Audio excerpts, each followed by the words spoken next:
Arundel Company disclosed the following information for its most recent calendar year. Prepare the operating activities section of the statement of cash flows using the indirect method. The operating activities section of the statement of cash flows using the indirect method begins with net income, or in this case net loss, of $58,600. Then we make adjustments to reconcile net income to operating cash flow. There are two groups of adjustments. The first group is found on the income statement.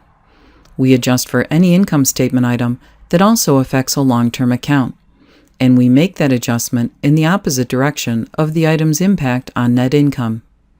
We add back any non-cash expenses or losses on sale of long-term assets, and subtract any non-cash revenues or gains on long-term assets. Reviewing Arundel's income statement, the only item that also affects a long-term account is depreciation expense. Depreciation expense is a non-cash expenditure. We add back the amount of depreciation expense within the operating activities section. Then we turn our attention to the balance sheet, adjusting for the change in current operating assets in the opposite direction, adding any decreases and subtracting any increases. Arundel Company reports a decrease in accounts receivable. We add the amount of the decrease, $24,000. Then we adjust for the change in non-cash operating liabilities. We make these changes in the same direction, adding any increases and subtracting any decreases.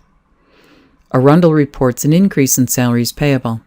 We add the amount of the increase, $26,000. They also reported a decrease in other accrued liabilities.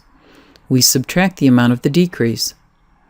The purchase of a machine is an investing activity, not an operating activity. Net cash provided by operating activities is $7,800.